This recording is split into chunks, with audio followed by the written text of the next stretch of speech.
is up to you is going to be the best advice you can give them.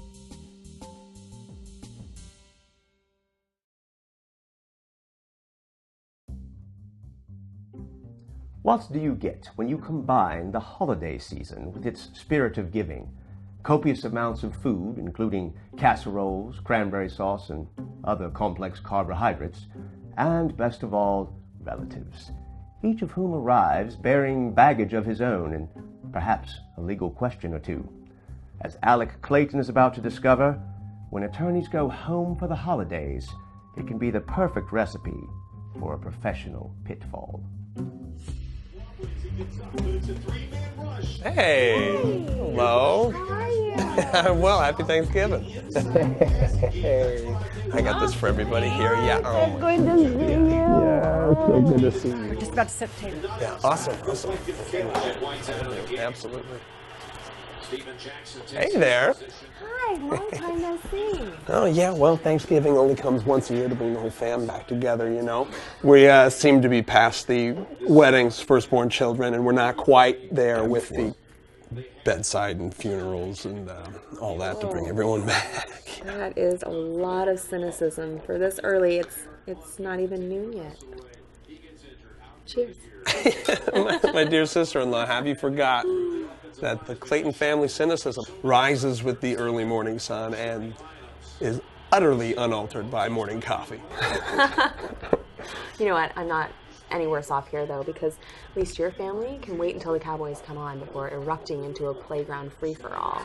No eruptions yet, just the murmuring of mashed potatoes, parental malaise, disappointment, simmering side of guilt gravy, and hey, you never come home anymore, yams!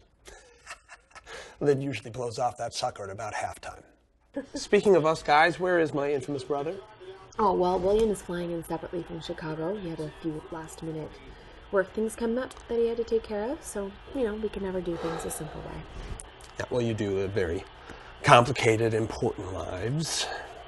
You should invest in a private helicopter, personal assistant. Okay, ouch. I think somebody had already been sampling the sarcasm souffle.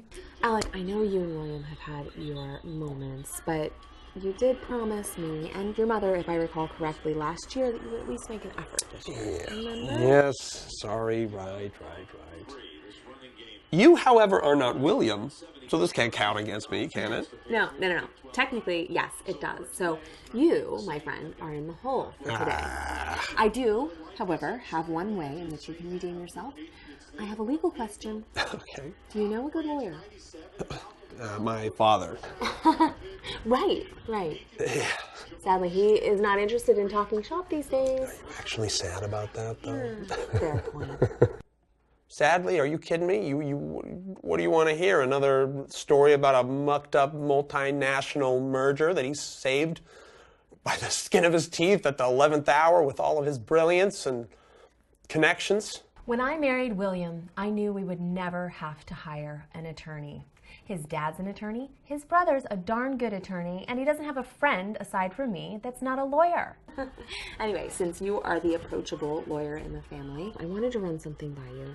William's actually been meaning to email you about it, but since we have a moment. Are you sure you don't want to wait for William to get here? Or? I mean, we could, but, you know, I want to take something off of his plate. I mean, after all, what's the point in having your wife be your VP of operations if she can't take a bull or two by the horns once in a while and get some things accomplished? It just depends if there are any China shops nearby. Okay, we will call that strike two. Okay. You're right. I'm sorry. Well, what is this about? Wait, not here. Can we go into the library? Yeah, sure.